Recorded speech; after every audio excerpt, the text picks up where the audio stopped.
Hey guys, good morning, good morning, good morning. There's something I want to say. There's a few things I want to say actually. Not going to take much of y'all's time this morning, but I do want to bring up something because I don't know if y'all remember the Manny Collins case. This was brought to my attention yesterday. I don't know if y'all remember the Manny Collins case, and it was a teen, right? That went missing, and then they searched the landfill and said it was precautionary. The Elk River landfill, they searched it, remember, and said it was precautionary. Kind of like in the Sebastian Rogers case, they made a huge deal about how it was precautionary. Well, then, sometime later, way later, they went back to that landfill and did another deeper, extensive search, right?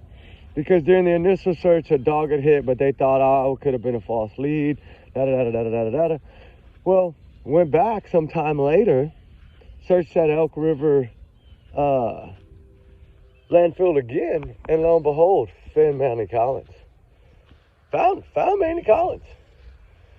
In the landfill they searched the first time, because, they said possible foul play, then they searched the landfill, then they ruled out the possibility of foul play, da-da-da-da-da, whatever, however that all went. No, it was precautionary. And then lo and behold, that child had been there that entire time. Okay, that's something that I wanted to bring up, because I'm hearing some rumors that they're fixing to search the landfill again in White Plains, Kentucky. Now, I don't know if this is 100% fact. This could be just a big fat rumor. I don't know. Pretty good source that let me know this, though. Y'all know I've been talking lately, the last couple of days, about a few things. And I didn't want to bring this up, but then I thought about it. And the more I thought about it, the more I talked about it, the more I educated about it, the more I went back and researched this Manning Collins case to understand why they would search the same landfill twice, right? Suzanne Simpson case, same thing going on again. Searching the landfill again now. They're in Bourne, Texas, again. Where he went to Home Depot, got the concrete, all that stuff, bleach, bucket, whatever, da-da-da-da-da. Now they're searching that area again with dozers and backhoes, okay? The point that I'm trying to make is, behind closed doors, you never really know what's going on, right? We don't. But you know what? They almost got away with searching that landfill last time. But they did tell us at the end, the same thing in the Manny Collins case, that they were disappointed in the outcome, hoping that they would bring closure, da-da-da-da-da-da-da-da. Okay, what is that telling us? Right, we already know how hard it is to get a search warrant. I think a lot of people done let us know out here on these YouTube streets, including Jennifer Coffin-Docker, right? FBI, to me, one of the brightest minds of when it comes to these missing teens cases. She's not scared to say it how it is, right? I understand we're all limited on what we can say and how we can say it. I get that. But lo and behold, I'm not comparing this to that. I'm not. I'm just saying, look how that one unwinded. Right? There's no denying that. It happened. Go look it up. Manning Collins case.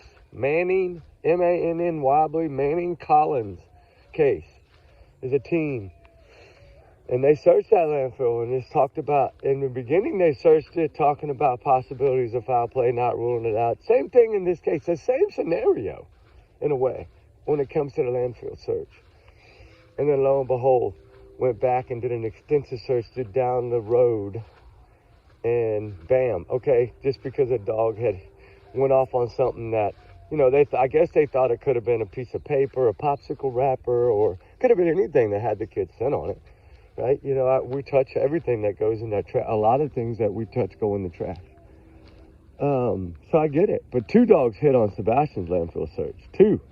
Not 1, 2. So 1 more than did in Manning Collins case. Okay? I'm sorry, but that's huge to me. Might not be huge to a lot of people, but that packs a punch to me. Another thing that really packs a punch to me? We've been talking about it, the FBI flyer, a little bit lately.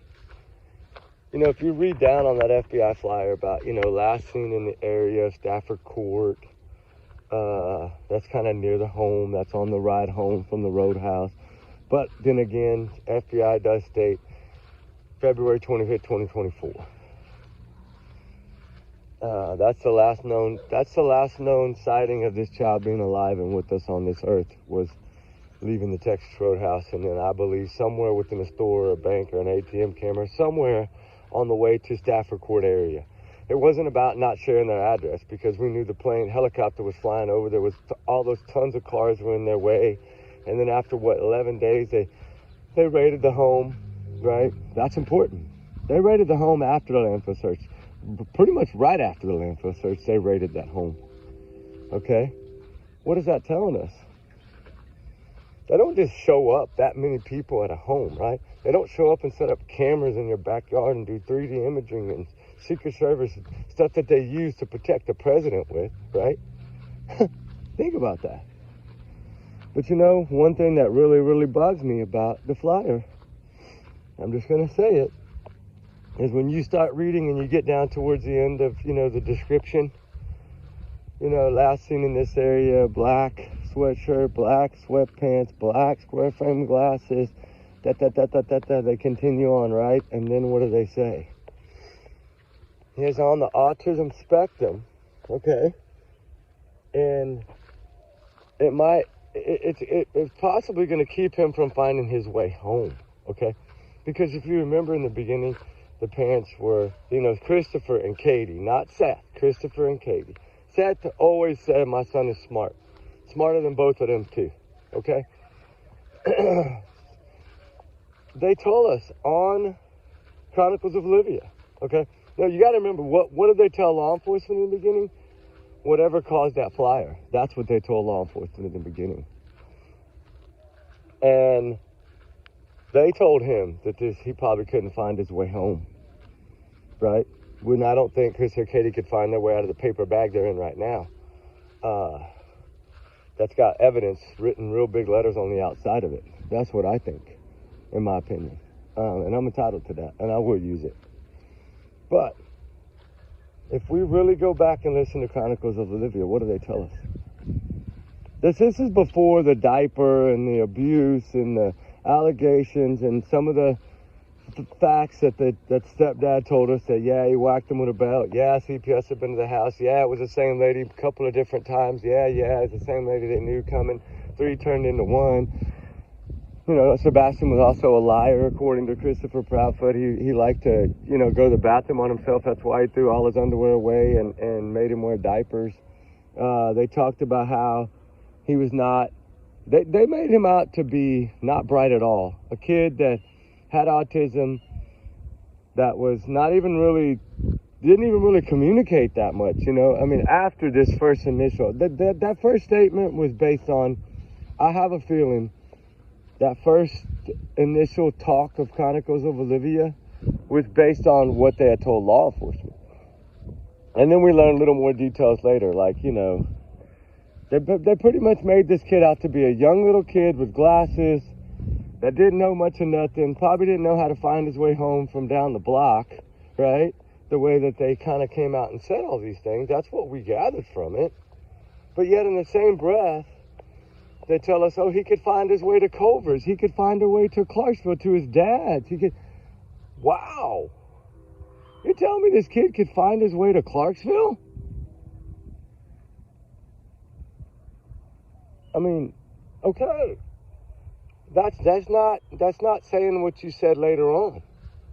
Now, later on, you painted this kid as he couldn't find his way home from down the block. So why? Why would you tell law enforcement he couldn't find his way home, if down deep you're going to tell us in the same breath that he could find his way home? And this is where I think some of the mistakes they made. This is where I believe that law enforcement stopped believing them. This is where I believe that Eric Craddock said, no, Mama said the shoes 24 hours in, or 28 hours in, or 36 hours in. Mama said the shoes were accounted for. Mama said he didn't have shoes on. I'm not going to say he's barefooted. He said that. I mean, it's clear and evident that they didn't believe them after the first couple of days. But they knew they dropped the ball a little bit, and it was all about making up for the ball they had dropped. And I think they're at that point now to where the tide has turned. I think the tables are turning. You know how he said at the year anniversary, Chris said, let's take this debunked video from the sheriff that released this, says this has zero relevance to the case, and told us the video, told us exactly what the video was, and said it has no relevance. They've never done that in the Tinkerbell flashlight video. They've never told us what those lights were. Never. They said it could play a role, right? Well, this one we know didn't play a role. If they felt this video would have played a role, they'd have never released it. And they did, and they gave a statement with it. Knowing that the prophets were using this video, they came out and gave a statement to shut them down again like they had done so many times before, and little bitty comments that they had made that people didn't grab.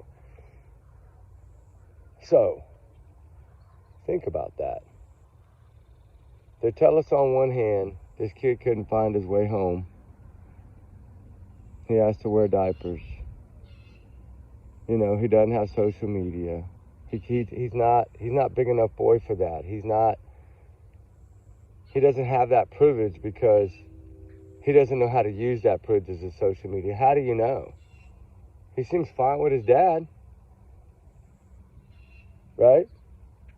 He seems fine to remember to pack his clothes to take to his dad. He seems fine to remember to take the things he loves to his dad, but he won't take one thing with him if he's going to run away?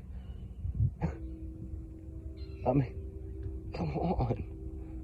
That's insane. And another question that I want answered, and I don't know the answer to this yet, but some say no. He was never allowed to take his cell phone from Chris and Katie's to Seth's house. Now, I want to know that because, you know, what would it matter if you had him locked out of everything? There's nothing in there that he can, you know, utilize. But, you know, I would hope that he was able to take his phone. I know he had an iPad at his dad's, but it was never used, evidently. Seth Rogers said he never really used that tablet. But if we down deep think about the landfill search again, and really go dig a little bit, I want y'all to just go peek at the Manning Collins case and see if it doesn't sound similar. The landfill search part of it, right? Because we know that a dog picked up one scent at that landfill, but evidently, I guess they thought it was maybe a wrapper or, you know, like a piece of wrapper, candy wrapper, or a Little Debbie wrapper, or, you know, it could have been anything, a cereal box. It could have been anything with his scent on it. But then to know that they went back later after they said, no, just precautionary, and then this child was found there at that Elk River landfill. So what's going to go on here? Are they going to research this landfill? Is this true? That's what I want to know. I mean, that's why sometimes I wish I was there all the time so I could be spying, because we know last time they almost got away with it. There was only one news guy that caught them searching that landfill. And believe me, they don't just show up and not have anything mapped out. They already had everything together before they even got there. This was done in the early stages, planned in the early stages, and then executed once the warrants were signed and everything was done by FBI to get them across state lines. And it won't be other cases like Baby Q, right? Took them a couple of months. And I always wondered, okay, that little temporary precautionary check y'all did is nothing. Yeah, you found your dogs hit a couple of things, so you know his scent was there. And I'd like to know what they took from the landfill. Some say ring cameras, light bulbs. Some say clothing. Some say a pillow and a blanket. Some say a comforter and a sheet. There's so many different rumors out there. We don't know what they took because they're not going to tell us, because they won't even tell us what the lights are around the backyard. I mean, we have our guesses, right? But we don't know for a fact if that's a headlamp, a flashlight, a lantern, a cell phone light. It could be so many different sources of light. We know it's most likely, from my tests that I've done, I can confidently say in my head that it's not a keychain flashlight. Unless it's some grande one that you can't find to buy in the stores. Like with a big bright illumina, like, 400, 600. Not no little 5. I mean, it's not going to light up like that. It's just not going to happen. So there's a few things that are on my mind. I'm working on some stuff right now. Just as y'all know, this Texas heat is brutal, so we do our early morning stuff, and then we kind of shut down through the hottest part of the day, do our research. You know, I mean, all these earthquakes in New York, and this Darman guy that, you know, I didn't do a video on this, but I was told that there was 3 people with him involved in all this that they suspected early on. And now I think 2 have been arrested. So I was just waiting for the 3rd one to come out and do a story on it, because that is a tragic, heartbreaking story, and it happened in Tennessee. And like everything in Tennessee, it seems hard for them to capture people. As we know, some of these other cases, you know, the gentleman from the liquor store, that, you know, the father, he's still never been found. Now this car was found, and they tracked an area outside of Jackson, okay? A lot of crime happens in Jackson, Tennessee. You know, and this guy was involved in that. Austin dude was involved in that family's life. He had dated one of those siblings, right? The sister or whatever. So he had ties to that family. This is retaliation of some form, of fashion. Why he took the child and left her 25 miles down the road, I'll never know that. We won't ever know until he's caught, and I don't think he'll surrender. I think it's going to be a battle. I think it's going to be a fight. He didn't take out 4 people and just going to lay down and give up. No, it's not going to be that way. And no, it's not a Travis Decker case. And do I believe that's Travis Decker? No, I don't. I would pray that it would be, but I don't believe it's him. I think it's going to be another one of those where we're going to see the person come on TV and do an interview here in a few days, and he's going to look a lot like him. Heck, even the guy talking looked a little bit like him with the long hair. And there's so many people in this world with long hair, and there's so many people on the Appalachian Trail and Tennessee to the Washington trails, to the Oregon trails, to all the way up to the Canada trails, right? We got all this craziness going on up there. If Travis Decker is still with us, he's long gone, guys. He's not going to be right down the road under a bridge. He's not dumb. I think this story has a twist to it. I don't think it is what they think it is. And I hope and pray that they capture this dude. I do. Find him one way or another. They know he's not in that river. They've had divers in the water. They searched in big mass 2-mile block areas. They have not found him. They have not found his remains. I always said he's going to be close to that campsite if he is within that campsite area. If he's responsible for this, which a lot of people do believe he is.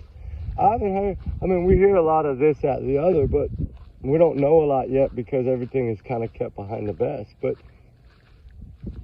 could this have been a hit? I don't know. I don't know if he owed people money or not. That's the rumor, but I don't know.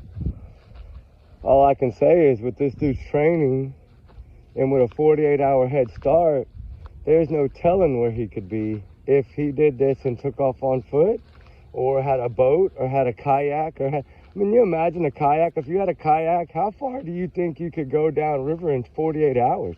A long way during snowmelt, right? A long way. I mean, he could have been 100 miles downriver before they even realized. So would I think he'd be sleeping under a bridge? No. I don't think he'd be out in the open like that. Anyway, I think he might be up in a cave somewhere sleeping, but I don't think he'd sleep up under a bridge. And for one, with all the bodies of water around there, why would this person be that dirty?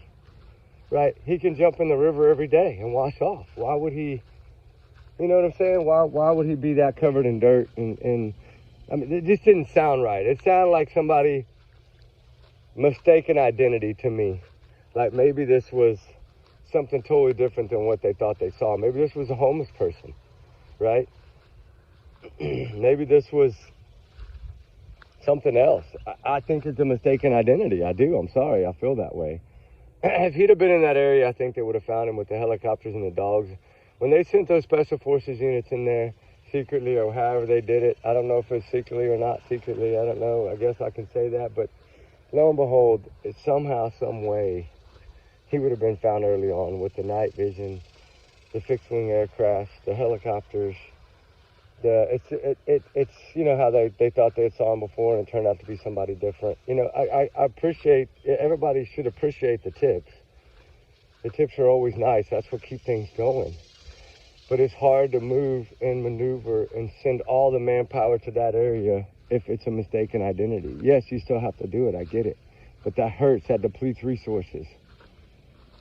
So I always say is, as many cell phones as there are nowadays, as many cameras as there are nowadays, as many GoPros as hikers are wearing nowadays, how come we're just hearing of tips but not seeing a photo, right?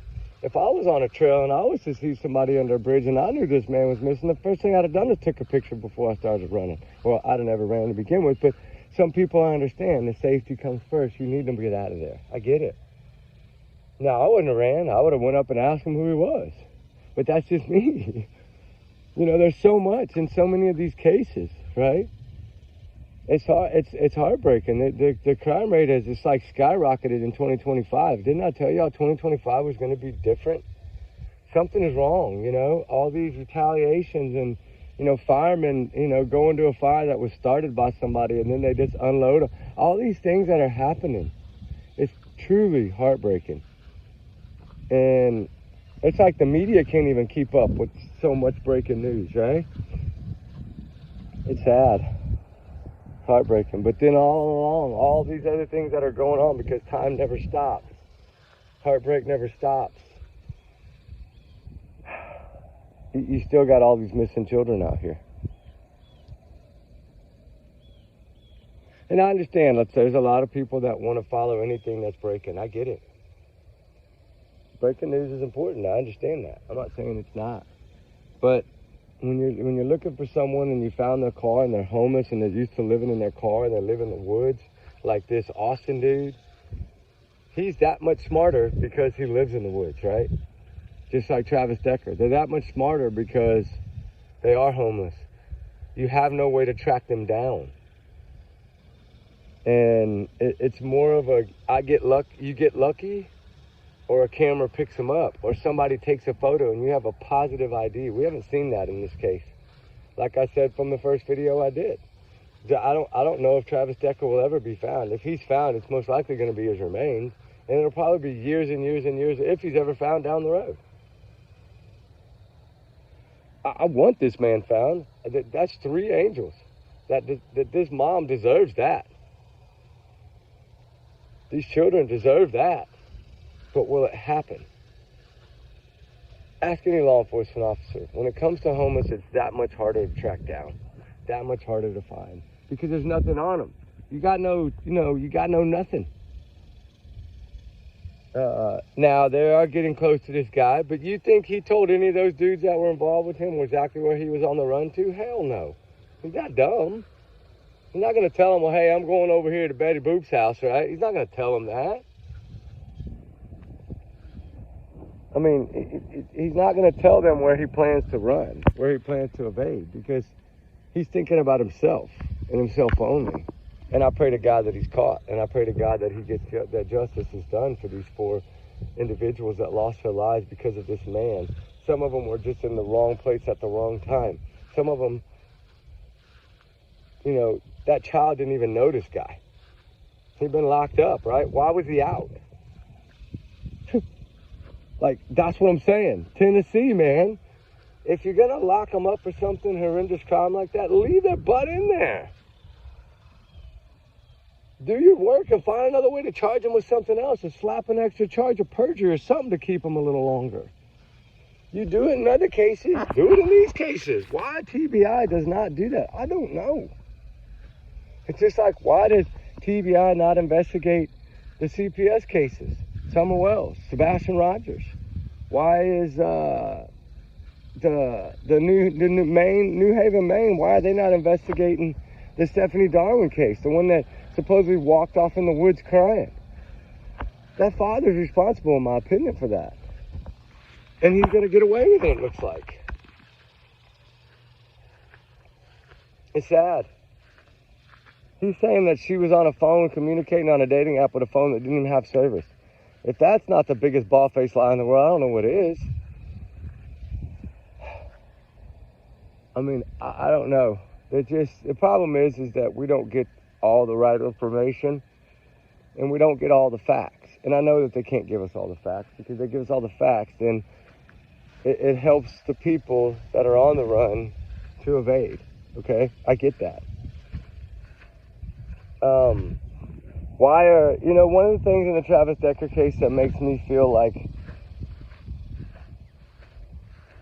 they don't feel that this guy's with us anymore is that they're not putting bulletins out every single where. They're not closing down all these they should have closed that whole entire trailhead all the way to Canada. And been like, until we find this guy, we don't want anybody out here. But no, they want people out there. Why? So they can so somebody might spot him. But that's putting people's lives in danger. Isn't it?